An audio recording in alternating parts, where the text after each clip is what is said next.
আমরা যখন খুব ছোট ছিলাম, খুব ছোট বলবো না, মেবি 4-5 পড়ি। খুব ছোটই এটা। হ্যাঁ, হতে পারে। কিন্তু তখন আমাদের এলাকায় ওয়াজ মাহফিল হতো। তো আমার বাবা অনেকগুলো ওয়াজ মাহফিলে যাইতেন, শুনতেন।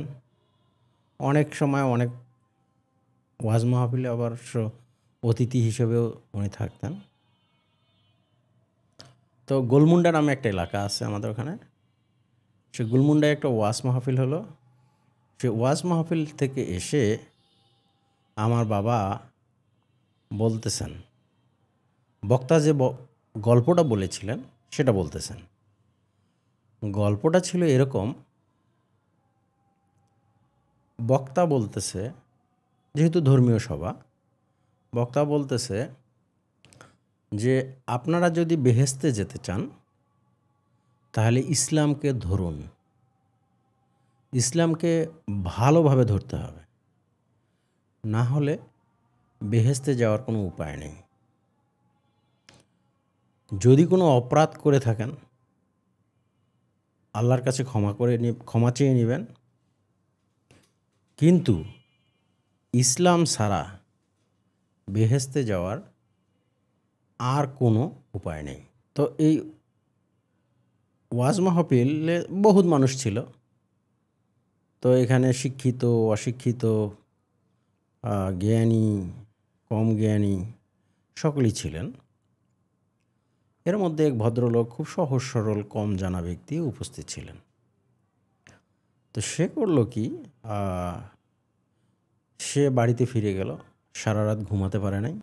তো পরের দিন ভোরবেলা ভদ্রলোক তার প্রতিবেশীর বাড়ি যায়। প্রতিবেশীর নাম ছিল ইসলাম। তো সারা রাত সে চিন্তা করেছে যে ইসলামকে না ধরলে আমি বেহেশতে যেতে পারবো না। তো পরের দিন ভোরবেলা ইসলামের বাড়ি যায় এবং ইসলামকে খুব জোরে জড়িয়ে ধরে বলে যে, ভাই, তুমি যে এত বড় মানুষ আমি তো জানতাম না, তোমাকে না ধরলে আমি বেহেশতে যেতে পারছি না। কোনো ভুল করে থাকলে আমাকে মাফ করে দিও, আর আমার বেহেশতে যাওয়ার ব্যবস্থাটা করে দিও। তো এইটা কিন্তু আমার বাবার গল্প না, এইটা ওয়াজ মাহফিলের যে বক্তা তিনি এই গল্পটা ওয়াজ মাহফিলে বলতেছেন। এবং তিনি বলতেছেন যে দেখেন, পার্থক্যটা দেখেন, একজন শিক্ষিত মানুষ, জ্ঞানী মানুষের মধ্যে এবং একজন সহজ সরল অজানা মানুষের মধ্যে পার্থক্যটা কী। তো সেখানে আসলো যে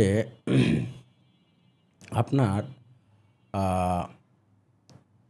ইসলামে আছে যে আপনার ইমানদার ব্যক্তির যে ঘুম আছে, সেটা যে সমস্ত ব্যক্তি ইমানদার না তাদের ইবাদতের চেয়েও উত্তম। অর্থাৎ একজন ব্যক্তি যদি সত্যিকারের ইমানদার হন, তাহলে সে যদি ঘুমিয়ে থাকে আর আমার মতো নগণ্য কেউ যদি ইবাদত করে, তো আমার ইবাদতটার চেয়েও ওই ইমানদার ব্যক্তির যে ঘুমটা আছে সেটা উত্তম। এটা কি হুজুরের কথা ছিল ওয়াজ মাহফিলে? হ্যাঁ, যেটা ক্লেম করলেন। জি। তো এটা উত্তম, কিন্তু এই যে ব্যক্তি, এই ব্যক্তির ইবাদত কিন্তু ওই ব্যক্তির ঘুমের সমান যেতে পারছে না। কারণ যেখানে বলা হলো ইসলাম, অর্থাৎ আল্লাহ কর্তৃক নমিনিত ধর্ম, সর্বশেষ ধর্ম, খাতমে নবিয়ত বলি আমরা। তো মুহাম্মদ সাল্লাল্লাহু আলাইহি সাল্লামের দ্বারা প্রেরিত এই ধর্মকে বলা হয় ইসলাম। ওই ব্যক্তি তার শিক্ষার অভাব, তার জানার অভাব, তার অজ্ঞতার কারণে ধরে নিয়েছে যে তার প্রতিবেশী ইসলাম, তো তাকে ধরতে হবে। অনেক বড় মাপের মানুষ, অনেক বড় মাপের মানুষ। তো ঘটনাটা আপনি খেয়াল করে দেখেন, আল্লাহ নবীর মাধ্যমে একটা ধর্ম পাঠিয়েছেন, রাইট? সেটাকে সেই ব্যক্তি কার সাথে তুলনা করলো? তার প্রতিবেশীর সাথে। আল্লাহর নমিনিত ধর্মকে ওই যে ব্যক্তি অজ্ঞতার কারণে এটাকে সমান সমান করে ফেললো তার প্রতিবেশীর সঙ্গে, কারণ তার নাম ইসলাম। এই গল্পটা বর্তমান সময়ের জন্য খুবই প্রযোজ্য। জেনে হোক না জেনে হোক, বর্তমান প্রজন্মের একটা অংশ ইসলাম ধর্মের সঙ্গে অনেক সময় অনেক কিছুর তুলনা করতেছে। এমনও দেখা যাচ্ছে যে একজনের জয়কে ইসলামের জয় হিসেবে চালিয়ে দিচ্ছে। তো সে কিন্তু সঙ্গে সঙ্গে ইসলাম থেকে অনেক দূরে সরে গেল, রাইট? কারণ ইসলাম অন্য জিনিস, ধর্ম, রাইট? এটা কোনো দল, কোনো ব্যক্তির জয়ের সঙ্গে তুলনা হয় না। এটা নবী কর্তৃক প্রেরিত, আল্লাহ কর্তৃক প্রেরিত, নবীর মাধ্যমে আসা সর্বশেষ ধর্ম। এই যে একটা অজ্ঞতার কারণে মানুষ নিজেকে ভালো করতে চাচ্ছে, কিন্তু হয়তো বা তার চেষ্টা হচ্ছে যে আমি ভালো কিছু করব। কারণ যেই ব্যক্তিটা সারা রাত ঘুমাতে পারে নাই বেহেশতে যাওয়ার আশায়, পরের দিন সকালবেলা সে তার প্রতিবেশী ইসলামকে জড়িয়ে ধরেছিল, কি মনে করে এই হচ্ছে সেই ইসলাম যাকে না ধরলে আমি বেহেশতে যেতে পারবো না। তো এই ঘটনাটাই এখন ঘটছে বর্তমান প্রেক্ষাপটে। এটাই হচ্ছে, তারা না জেনে হয়তো ইসলামের সমমান করে ফেলতেছে অনেক কিছুকে। এবং যেই সমস্ত বিষয়ে, ধরেন যে ইসলাম ধর্ম তো আল্লাহ প্রেরিত, নবী কর্তৃক প্রেরিত একটা ধর্ম, রাইট? সেই ধর্মটার সমমান যদি কোনো কিছু কেউ করতে চায়, তাহলে তো সঙ্গে সঙ্গে একজন মুসলিম হিসেবে নাউজুবিল্লাহ বলার কথা। কিন্তু এটা তারা বলে না, কোনোভাবে জাস্টিফাই করার চেষ্টা করতেছে। যদি আপনি ধরায়ও দেন যে আপনি এইটার সাথে এটা তুলনা করতেছেন, তো এটা তো অন্যায়, ধর্ম থেকে আপনি খারিজ হয়ে যাচ্ছেন, তখন সে বিভিন্ন অজুহাত দেওয়া শুরু করে। অর্থাৎ সে যে বলেছে এই জায়গাটা থেকে সে বাইরে হয়ে আসতেছে না। এটা কেন হচ্ছে আমি বলি। এটার একটা বড় উদাহরণ আমি দিতে পারি। আমার চাচা, তার জন্ডিস হয়েছে। জন্ডিস, গ্রামের মানুষ জন্ডিস ঝাড়ার জন্য প্রতিবেশীর বাড়ি যায়, যারা জন্ডিস কবিরাজ আর কি। হ্যাঁ, কবিরাজের কাছে যায়। কবিরাজের কাছে। তো আমার চাচা সকালবেলা দেখি যে কচু পাতা সরিষা তেল নিয়ে যাচ্ছে। আমি জিজ্ঞাসা করলাম, চাচা কই যান? বলে, বাবা আমার জন্ডিস, আমি জন্ডিস ঝাড়ানোর জন্য যাচ্ছি। আমি বলছি যে ডাক্তার এখন পর্যন্ত ওষুধ আবিষ্কার করতে পারলো না, কোন কবিরাজ এটা ঝেড়ে দিবে আর চলে যাবে? এটা আছে রক্তে, ইনফেক্ট করতেছে আপনার লিভারকে। তো সেই জিনিস ও হয়তো জানেও না, ওই কবিরাজ হয়তো জানেও না যেটার সিমটমটা কোথায় এবং কি। তো আমি চাচাকে বললাম যে চাচা আপনি এটা কী করেন, কেন কেমন করে যান, বিশ্বাস করেন কেমন করে? তো কোনো কথা না মেনে উনি চলে গেলেন। প্রতিবেশীর কাছ থেকে জন্ডিস ঝেড়ে বাসায় আসলেন। তো বাসায় আসার পর তাকে আমি জিজ্ঞাসা করলাম, চাচা আপনি যে জন্ডিসটা ঝেড়ে আসলেন তো কী করলো? বলে, আমি কচু পাতা নিয়ে গিয়েছিলাম, সরিষা তেল নিয়ে গিয়েছিলাম, কচু পাতার উপর সরিষার তেল দিল, সরিষার তেল দিয়ে একটু পানি দিল, পানি দিয়ে একটা কাঠি দিয়ে নাড়ালো আর ওখানে ফু দিল, এবং জিনিসটা একদম হলুদ হয়ে গেল।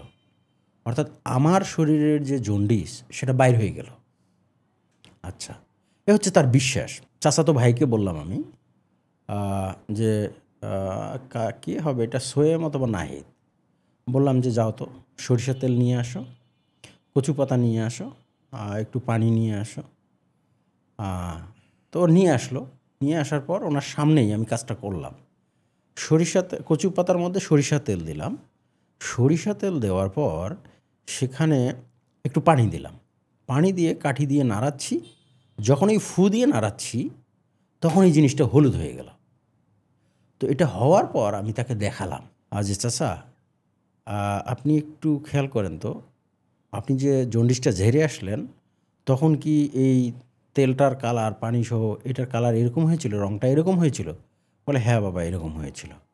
আমি বললাম, এটা তো দেখছেন এটা এরকম করলে এমনিতেই হয়, অথবা এটা আপনার জন্ডিসের কোনো উপকার করে নাই। তো তখন সে আমাকে বলল যে বাবা এটা কোনো ব্যাপার না, ওখানে একটা বিষয় আছে ওখানে। আমি যে তাকে প্রমাণ করে দিলাম যে যে কাজটা সে করতেছে সেটা ঠিক না। তারপরেও সে বলতেছে যে কিছু একটা আছে এখানে। কিছু একটা আছে। তো এই দুটার মধ্যে একটা বড় সিমিলারিটি পাই আমি।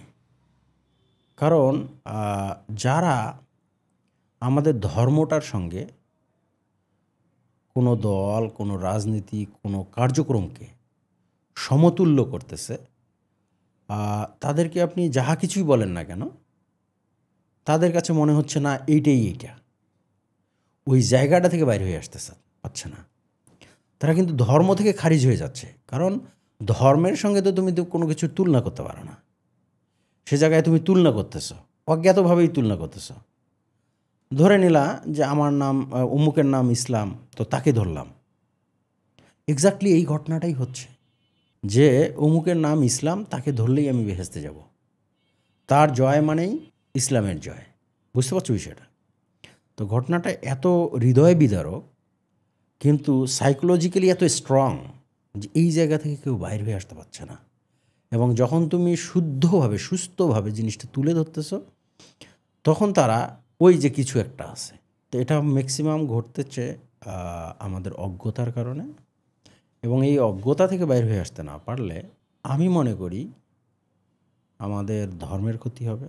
এবং খুব একটা ভালো দিক হচ্ছে কি, যারা এটা তুলনা করতেছে আমাদের ধর্মটার সাথে কোনো দল বা কোনো মতবাদের, তারা শুধু বাংলাদেশে লিমিটেড। তো এইখানে একটা আশার জায়গা আছে যে বাংলাদেশে ধর্মকে ওরা যেখানেই নামিয়ে ফেলুক না কেন, ধর্মকে যার সাথেই তুলনা করুক না কেন, ধর্মকে যে কাজেই ব্যবহার করুক না কেন, পৃথিবীটা তো অনেক বড়। বাংলাদেশে আর কয় কোটি মুসলিম আছে, সারা বিশ্বে আরও অনেক বেশি মুসলিম আছে। অতএব সেই সমস্ত দেশে অন্তত তারা কোনো হস্তক্ষেপ করতে পারবে না, সেই সমস্ত দেশে তারা আমাদের ধর্মের কোনো ক্ষতি করতে পারবে না। এটা হচ্ছে একটা আশার জায়গা।